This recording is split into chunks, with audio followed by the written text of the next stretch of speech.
What this way? This way. Do there.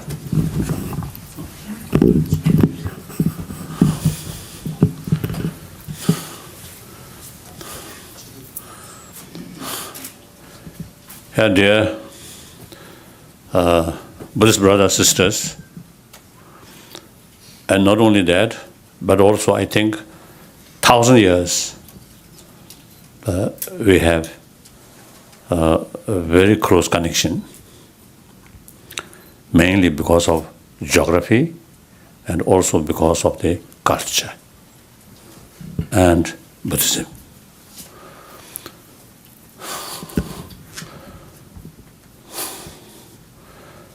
So now firstly, on a human level,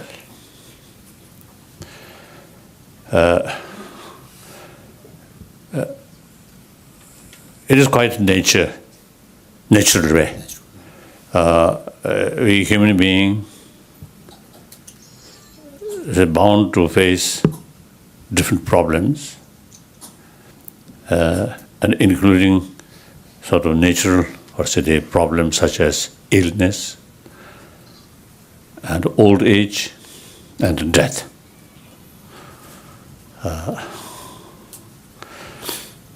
Then on that level,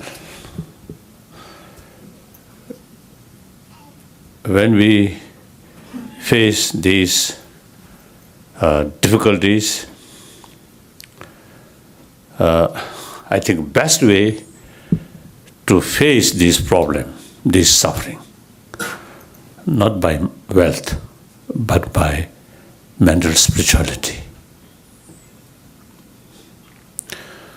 Then as far as spirituality is concerned, on this planet, last more than 1,000 years, we see different traditions develop. Each have a unique way of approach, and all have a more or less same potential. Among these different traditions, Buddhism is not only one of the ancient, but also very rich. And from our viewpoint, the Buddhist way of approach this problem is more human way, more realistic way.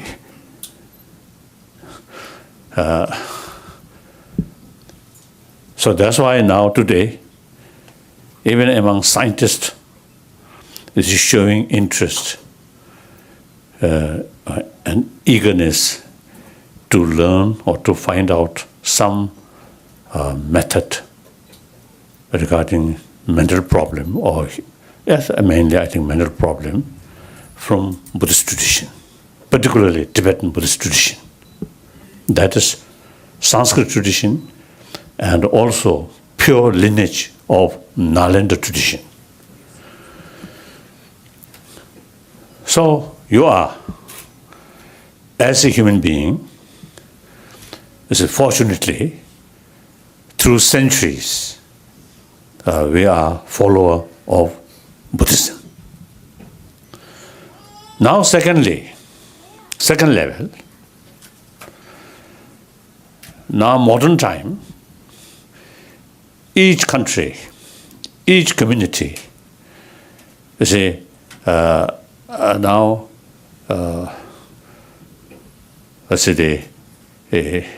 showing interest about one's own culture, because one's own unique cultural heritage is one of the important part of identity.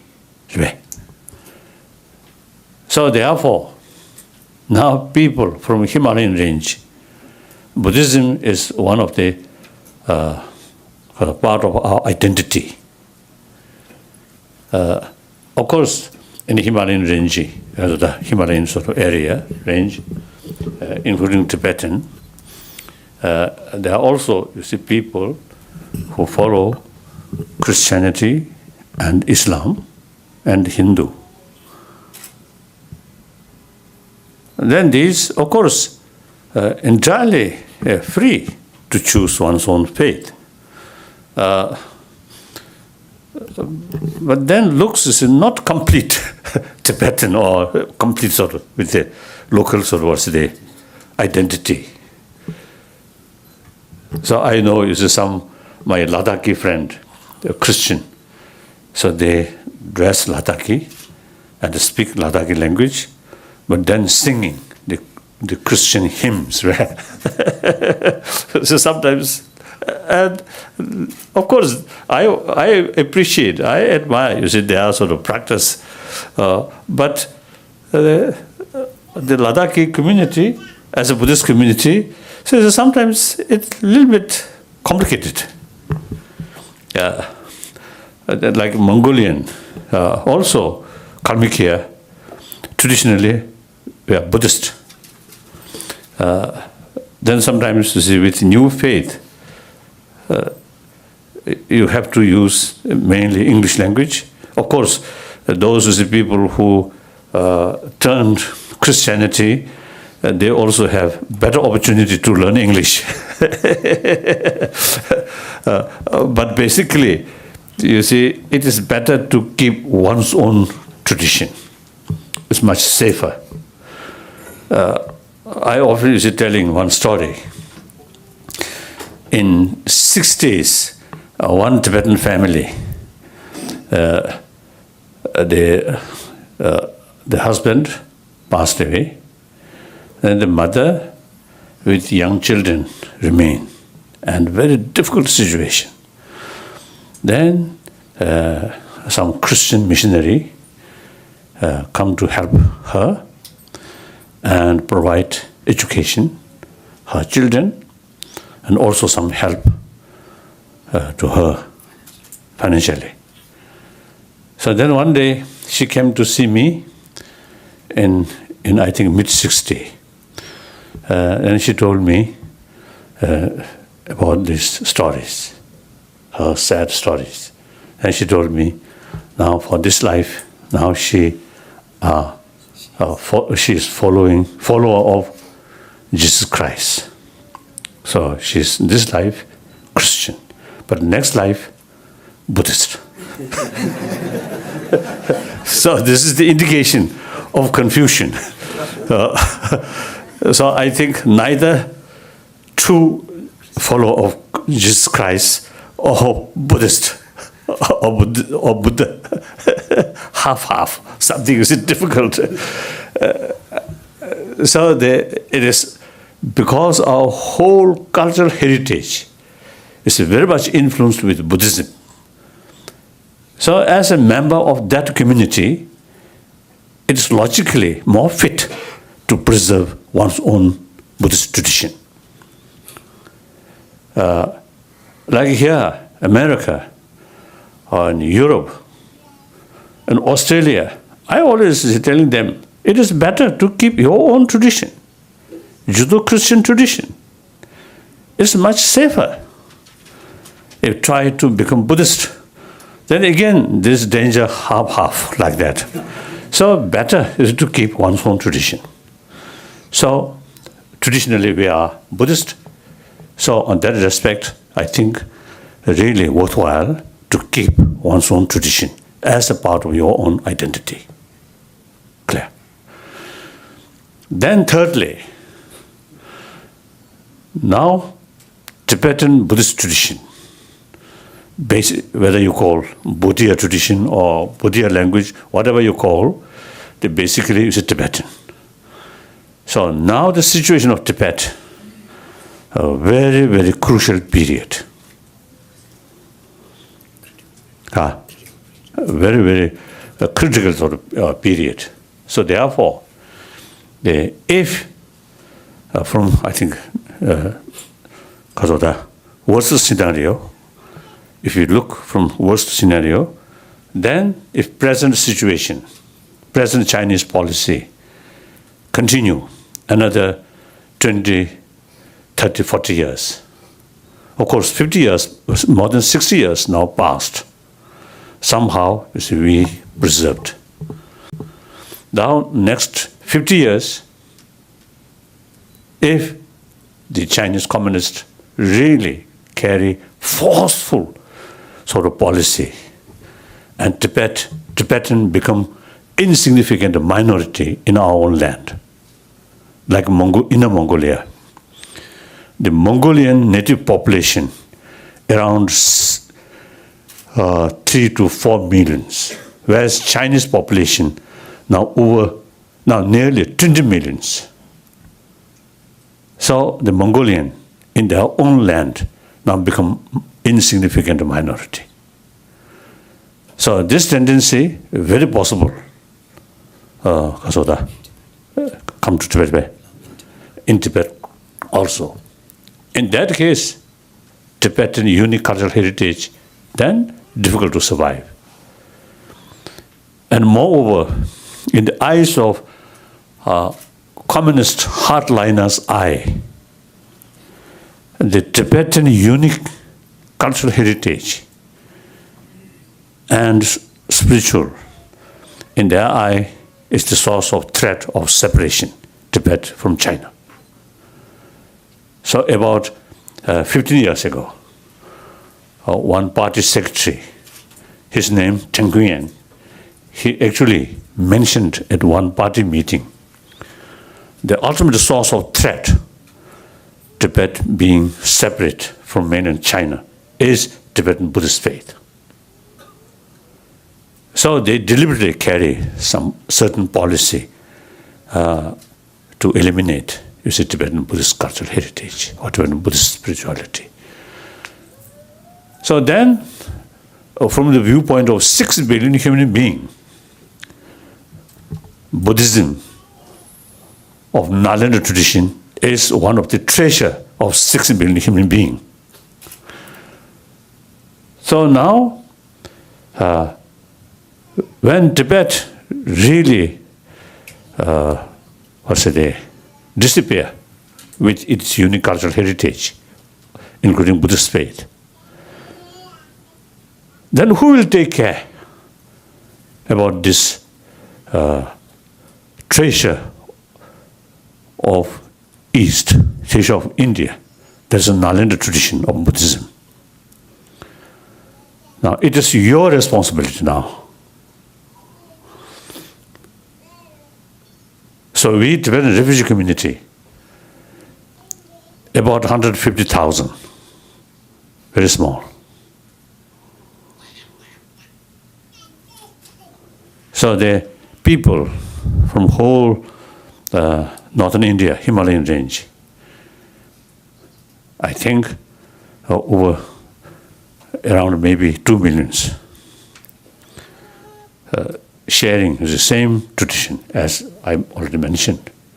Therefore, now on your shoulder, there's some responsibility about the preservation of Tibetan Buddhist culture, Tibetan Buddhism. Now become heavier and heavier. So now the proper way of preservation of Buddhist tradition or Tibetan Buddhist tradition. Of course, construction temple or construction of statue, it is good, but that's not very important. Sometimes I telling people, big statue, huge statue, very good, but statue cannot speak.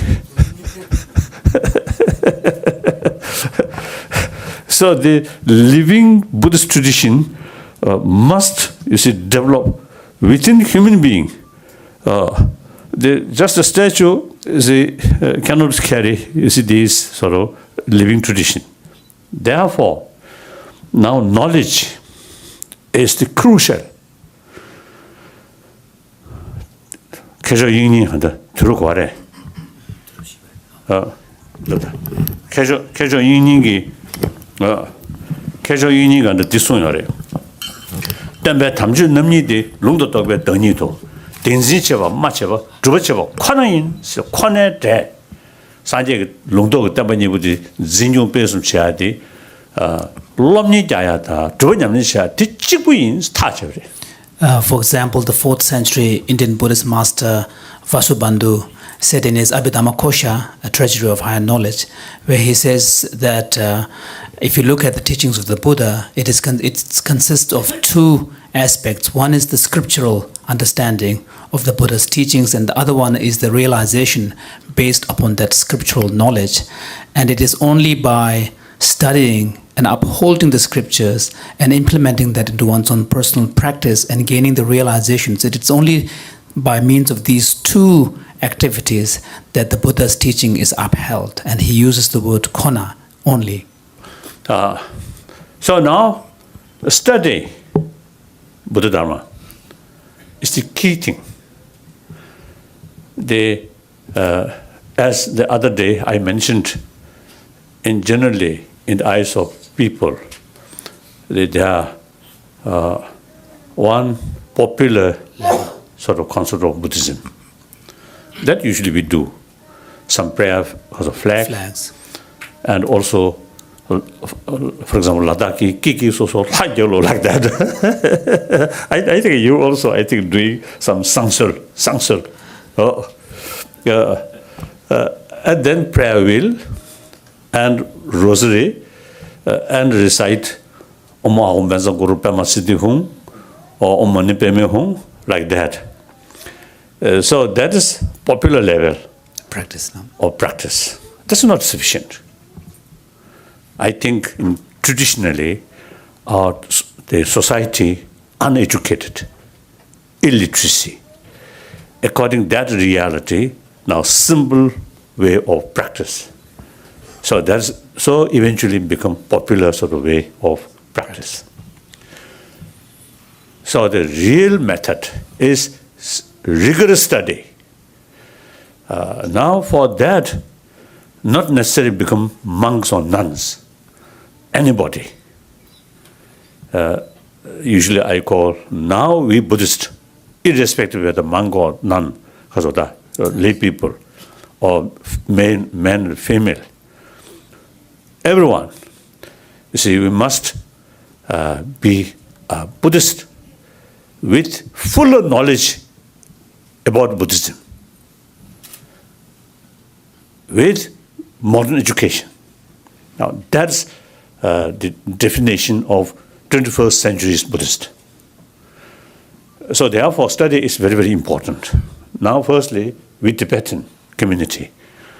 Also, you see, they're trying their best to promote, you see, the knowledge of Buddhism,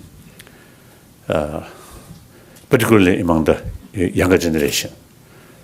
So like in India, all the different sort of traditions, monastery, whether Nyingma monastery or Kagyu monastery, Giluk monastery, Saja monastery, or even Pembo monastery, or Shengshung, the Chona monastery, all these facilities are common for anybody.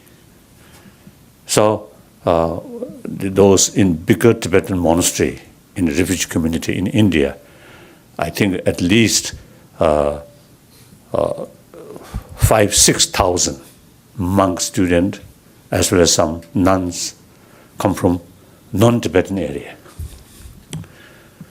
like Ladakhi or Members, and also some from Nepal, some from Bhutan also, like that.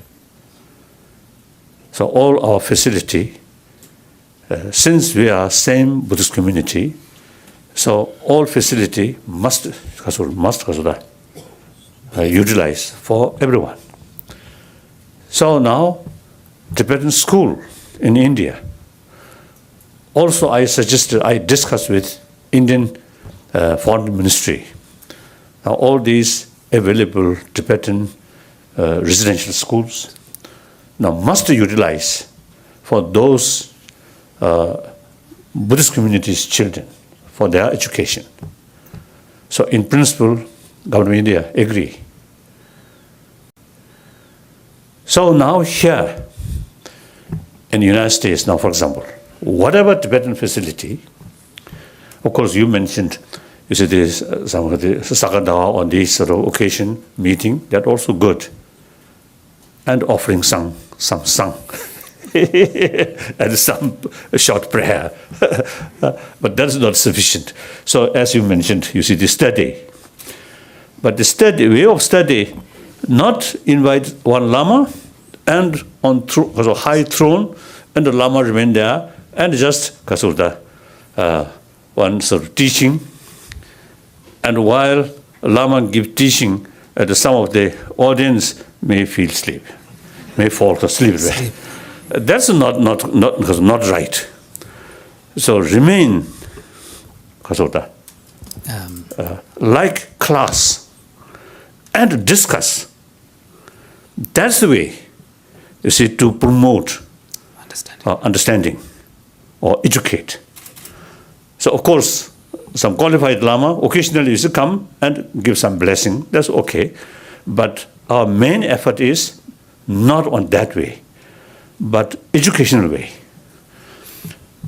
So just yesterday, and also you see, since this is a few years, I was mentioning Tibetan community, particularly youth, according to your free time, say around Christmas or New Year, like that, so more sort of available time, then if you arrange some, at least 1 week or 2 weeks, some sort of study group, then the teacher or I think teacher, we can send from India.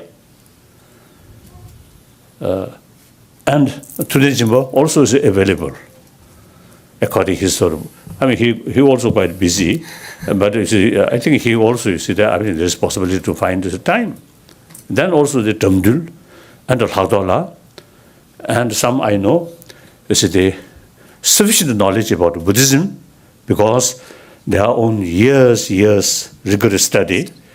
Meantime, speak English very fluently. And also, you see, like Tamdul, also have quite sufficient sort of knowledge about modern science. So that's helpful. The expense we can make. We can make it, right? So no problem. Of course, when they reach here, then you have to take care.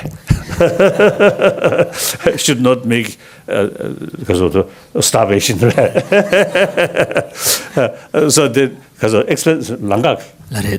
Travel expenses. Travel expenses that we can arrange, no problem. So whenever you see we have that kind of a program, then all Buddhist community, please join and utilize all our facility equally. No discrimination.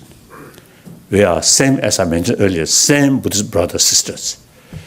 And moreover, you have very important responsibility in future. So therefore, take for granted all our facility. And also, myself also, when you have some time, I have some sufficient time, then I can spend 1 to 3 days like that, some serious sort of teaching with text. You should choose the text, and I will explain now.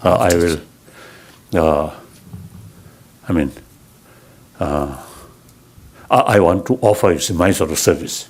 Same, like that. So